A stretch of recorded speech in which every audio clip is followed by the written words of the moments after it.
Fala galera do nono ano da alternativa, vamos para mais uma das nossas videoaulas, dessa vez com uma das revoluções mais polêmicas do período pós-guerra, do período que a história também vai consagrar como a Guerra Fria. Então, para a gente começar a tratar da Revolução Cubana, a gente precisa primeiro entender o histórico de Cuba. Assim como muitos países da América Latina, Cuba, até o ano de 1989, ela foi uma colônia espanhola, uma colônia de exploração da Espanha. Como eu acabei de falar, ocorreu até o ano de 1989. Naquele ano, os Estados Unidos ele vai intervir numa guerra que o povo cubano estava travando contra os colonizadores, ou seja, contra a Espanha. Os Estados Unidos intervêm e a Espanha sai derrotada e Cuba se liberta da colônia, do período de colonização espanhola. No entanto, Cuba sai da influência espanhola e entra na órbita dos Estados Unidos. Ou seja, vai passar a ser um domínio americano que vai ser ratificado com uma emenda constitucional do ano de 1901, a chamada Emenda Platt. Essa emenda era um mecanismo era um mecanismo legal que dava plenos poderes para que os Estados Unidos intervisse de acordo com seus interesses políticos e econômicos naquela ilha, ok? Então, isso tudo aí vai fazer com que os Estados Unidos tenham plena influência político-administrativa dentro da ilha de Cuba. É dentro de todo esse contexto político, administrativo, legal, que ainda hoje existe a chamada base de Guantánamo nos Estados Unidos. Os Estados Unidos têm uma base, têm um território dentro da ilha de Cuba.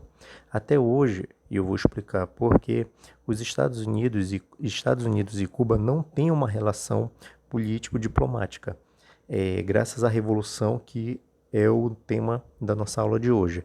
Porém, os Estados Unidos ele tem um território dentro de Cuba, na Baía de Guantánamo, onde nesse território funciona uma base naval e ainda é uma prisão militar dos Estados Unidos, onde ali ficam presos alguns terroristas e muitos desafetos americanos que estão presos, enquanto até hoje suponho que ainda se encontram presos ali, né? Se já não foram eliminados pelas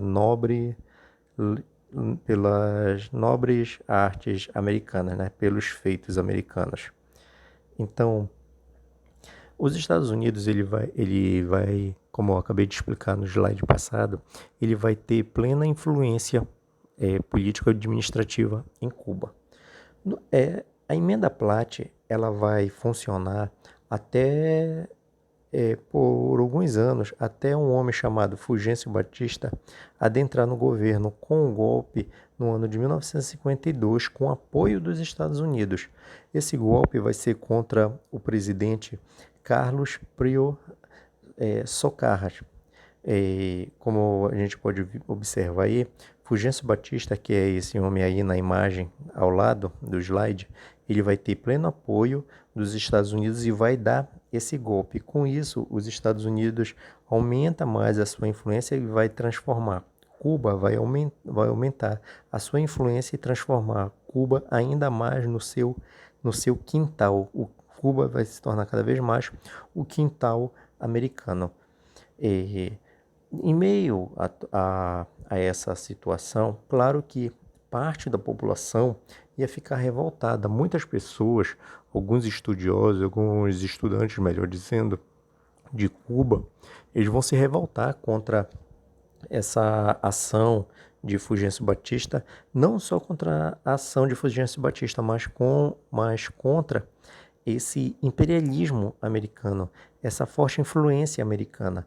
E uma destas pessoas, um destes estudantes, é o estudante de direito Fidel Castro, que vai se revoltar, vai se organizar, e no ano de 1953 ele vai promover o chamado ataque à Moncada, que é um ataque que Fidel Castro com muitos outros eh, revoltados, vão se levantar contra o governo de Fulgêncio Batista.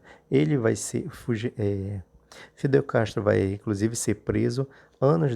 Depois ele vai ser libertado, e nessa liberdade ele se refugia, ele se exila no México, onde ali no México ele vai conhecer nada mais, nada menos que o argentino, um dos revolucionários do século XX, Che Guevara, Ernesto Che Guevara, que lá no México, onde no México Che Guevara conhece Fidel Castro, eles se organizam, Che Guevara adere à causa cubana, eles se organizam ali para depois voltarem para Cuba e fazerem a revolução, certo? Então, a tomada do poder pelos guerrilheiros, ou também como eram chamados os barbudos de Cuba, a tomada do poder, como acabei de explicar, ela começa no México com a organização, toda uma organização entre Fidel Castro, Che Guevara, Camilo Cienfuegos e outros líderes que vão botar seu nome na história de Cuba, na história do século XX. Depois de toda uma organização, depois de eles conseguirem inclusive algumas armas, alguns fuzis, eles, os guerrilheiros, conseguem alugar um iate chamado Granma, que vai fazer com que eles no ano de 1956, mais precisamente no dia 2 de dezembro de 1956, eles adentrem o mar e vão até Cuba. E em meio a isso, eles chegam até Cuba, só que eles são recebidos pela força legalista, pelas forças de Fulgêncio Batista, e vão ter algumas baixas. O iate, ele não era lá uma coisa assim muito boa de tecnologia. O iate era bem precário, tinha muitos defeitos, faz com que eles cheguem até a ilha de Cuba. Porém, vai apresentar alguns problemas, e muitos deles, por mais que tenham tido poucas baixas, vão ter que se refugiar de outra forma dentro mesmo da ilha de Cuba. E eles vão, em meio a essa fuga, em meio a essa fuga, eles vão chegar até um lugar que vai meio que se tornar o quartel-general dos guerrilheiros.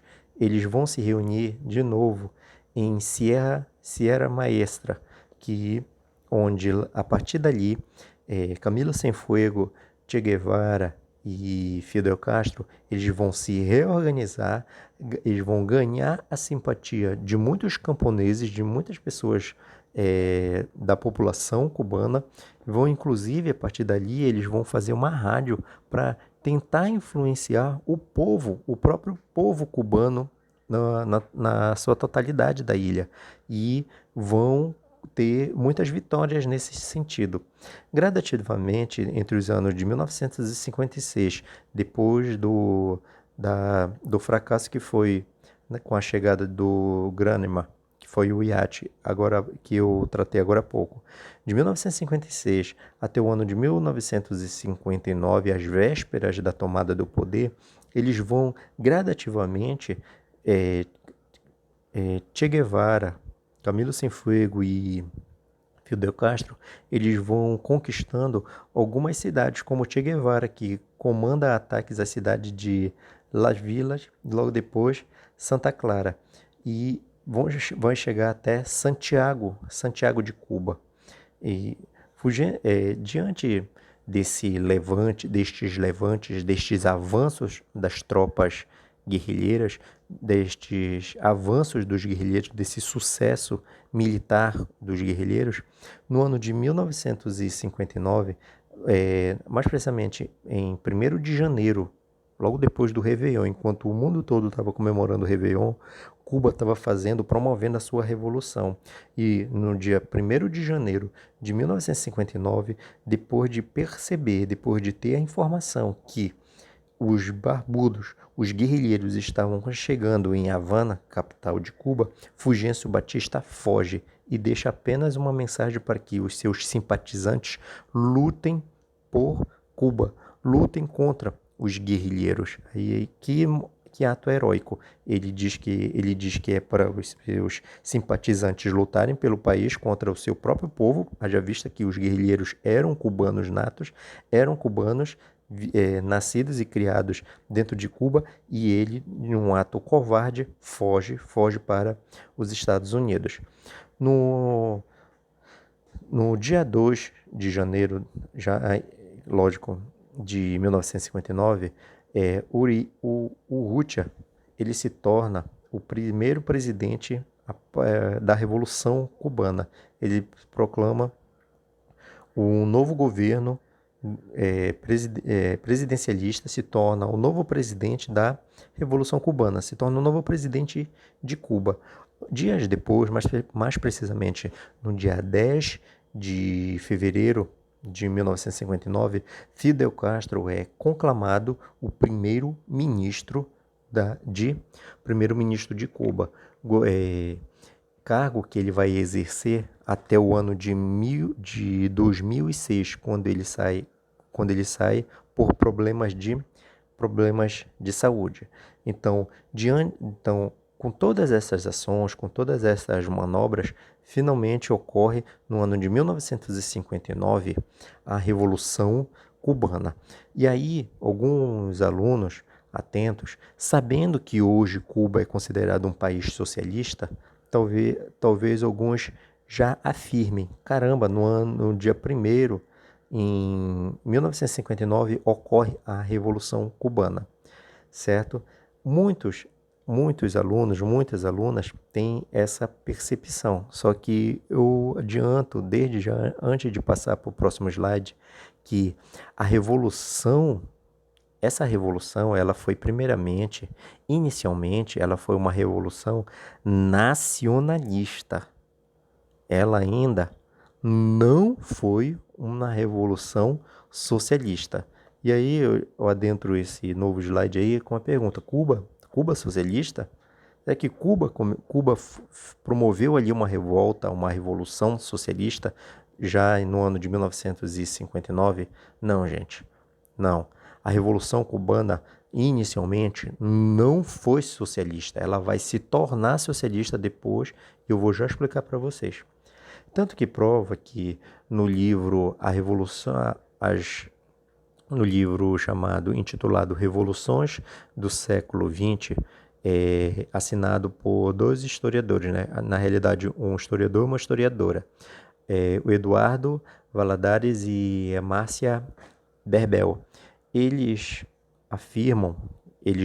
expõem que Fidel Castro, ele mesmo chegou a dizer, abre aspas, eu disse, segundo Fidel Castro, abre aspas, eu disse de maneira clara e definitiva que nós somos socialistas ou comunistas.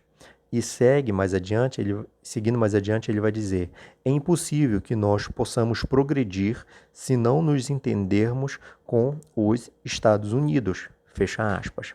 Então, com estas falas aí de Fidel Castro trazida por estes 2 historiadores, fica claro que a intenção inicial, naquele momento, as primeiras intenções de Fidel Castro não era se aproximar, não era aderir ao socialismo. Fidel Castro ele tinha intenções industriais. Ele tinha aí, como a gente pode observar na fala, a intenção de industrializar Cuba, de se aproximar dos Estados Unidos. E a intenção dele era tirar aquele ditador, que Fulgêncio Batista era bastante corrupto, seguia mais as leis dos Estados Unidos, fazia com que Cuba pagasse com os cassinos, com os jogos que tinham, fazia com que Cuba fosse mais um quintal dos Estados Unidos do que propriamente Fulgêncio Batista ele governasse para os cubanos. Então, Fidel Castro, ele tinha a intenção, sim, de ainda manter uma relação diplomática com os Estados Unidos, mas que quem mandasse na ilha de Cuba fosse os próprios cubanos. Era Cuba para os cubanos e não para os americanos. Só que os Estados Unidos ele não vai se conformar em perder essa influência. Tanto que no ano de 1961 vai ocorrer uma invasão, uma invertida de alguns dissidentes e afetos ainda de Fulgêncio Batista, pessoas que não eram simpatizantes com o levante dos guerrilheiros. Então eles vão aderir, junto com os Estados Unidos, junto com os fuzileiros navais americanos, e vão promover no ano de 1961 a invasão da Baía dos Porcos, quando os Estados Unidos, com estas pessoas que eu acabei de mensurar para vocês, vão tentar tomar o poder de novo de Cuba. Só que a reação dos guerrilheiros, que nesse momento já não são mais guerrilheiros, já é a legalidade em Cuba, os soldados de Fidel Castro, juntamente com o povo cubano, eles vão para a luta e derrotam os americanos nessa invasão. A partir daí, aí sim, diante de toda essa situação, Fidel Castro, os líderes cubanos, percebendo que os Estados Unidos não vão se conformar em ter perdido o poder, eles vão se unir a quem era o inimigo dos Estados Unidos naquele momento. E quem era o inimigo dos Estados Unidos naquele momento? Basta entender que nós estamos vivendo já a Guerra Fria, a bipolaridade entre a Guerra Fria, o confronto ideológico entre, de um lado, os Estados Unidos, de outro, a União Soviética Socialista. E, nesse momento, diante de toda essa situação, Fidel Castro se proclama Cuba socialista e se aproxima da União Soviética. Em retaliação, os Estados Unidos expulsa Cuba da Organização dos Estados Americanos, ou seja, a OEA. Além disso, os Estados Unidos cortam toda e qualquer relação diplomática com Cuba. E a partir daí vai começar o que até hoje ocorre. Teve uma pequena quebra no governo de Barack Obama, mas a partir daí que começa o bloqueio continental com Cuba, ok? Ainda dentro de toda essa relação tensa, em que Cuba vai passar a se envolver aderindo ao socialismo, aderindo ao bloco socialista soviético, no ano de 1962, o mundo vai viver uma das maiores tensões que ocorre dentro do processo da Guerra Fria, dentro da história que foi a Guerra Fria. É a conhecida crise dos mísseis. Os Estados Unidos, com seu aparato de espionagem, eles sobrevoam a ilha de Cuba. E em meio a um desses sobrevoos, eles identificam, como a gente pode ver no mapa aí ao lado destes dois, que é Kennedy e Nikita Khrushchev, numa queda de braço. Nikita Khrushchev é, nesse momento, o presidente, a liderança governamental de governo da União Soviética. Então, do lado aí dessa imagem, vocês podem observar que tem tipo que um mapa e alguns pontos anotados aí com algumas inscrições. Esse mapa aí é um mapa fotografado do avião americano que sobrevoou a ilha de Cuba e percebeu que tinha mísseis soviéticos dentro do território de Cuba, apontados para o território americano, prestes a serem lançados pela União Soviética de Cuba para o território americano.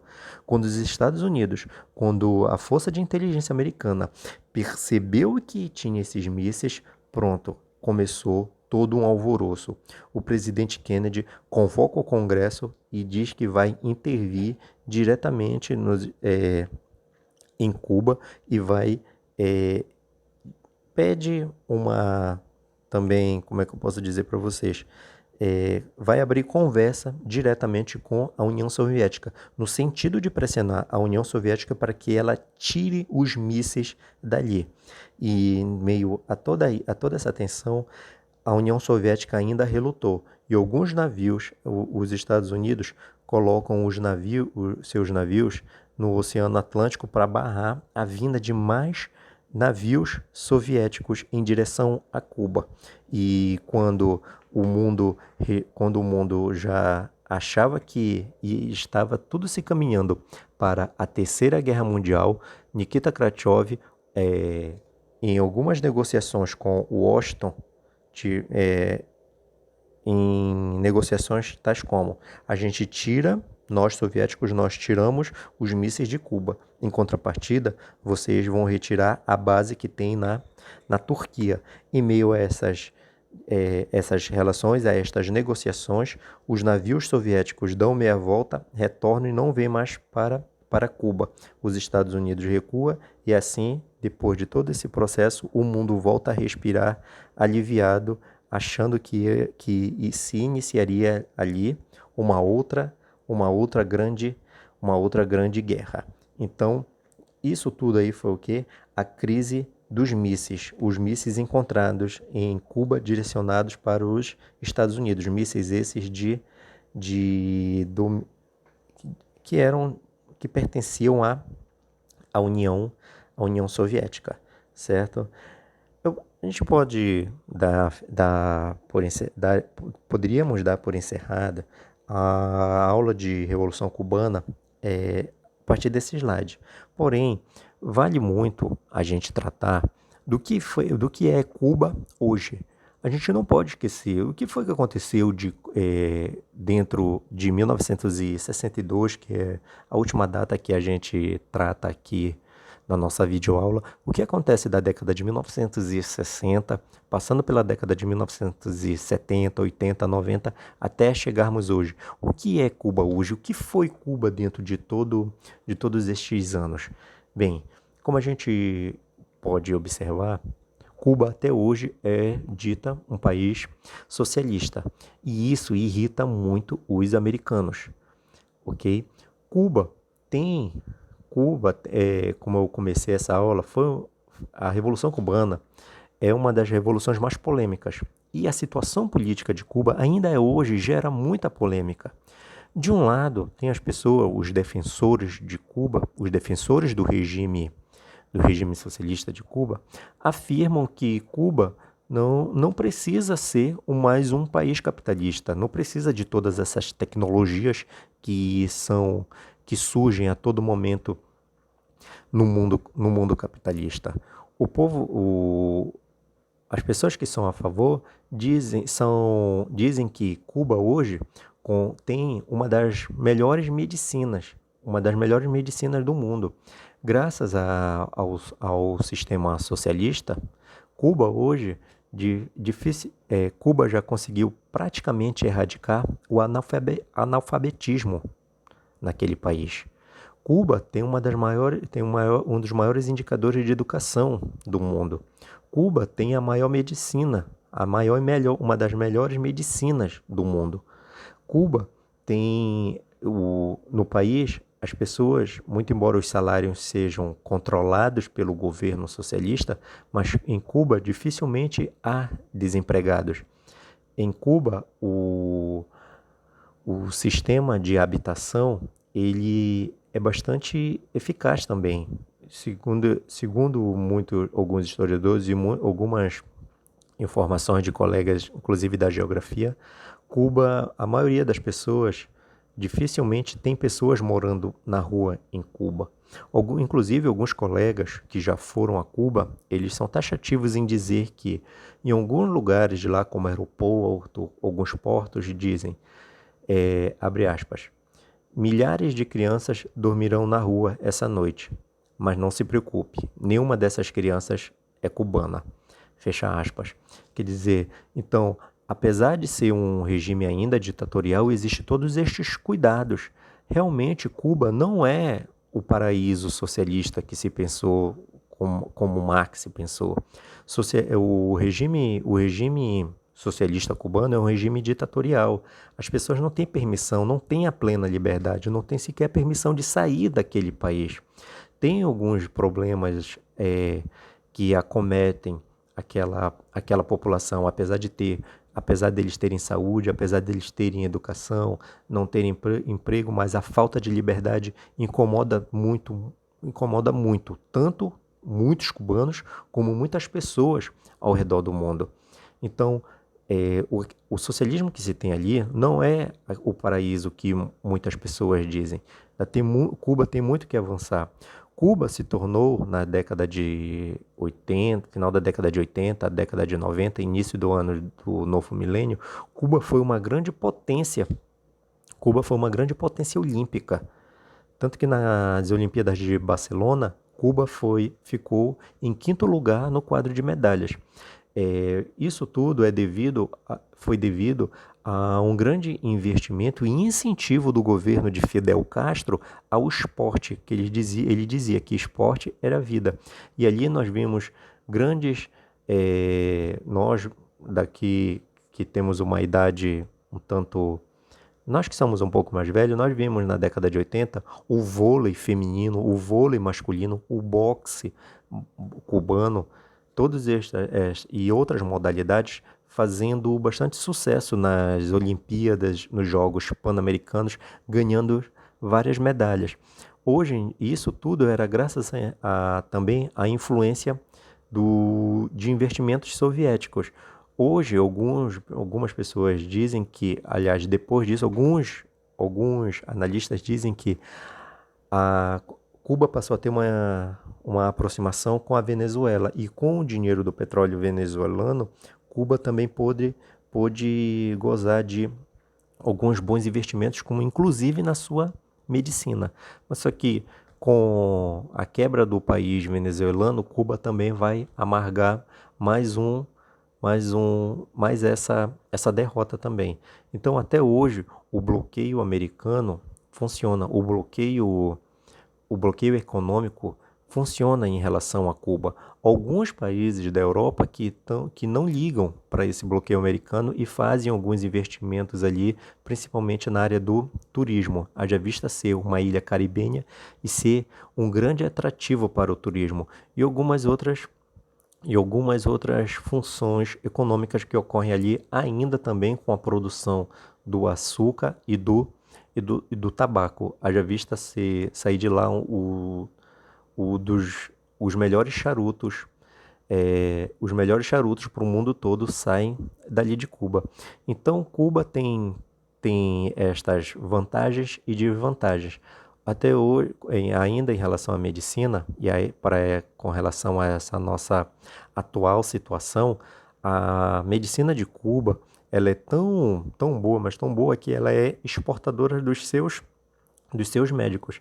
Tanto que no governo Dilma, nós tivemos a vinda para cá, a importação de muitos médicos cubanos que depois, com o atual governo, foram retirados.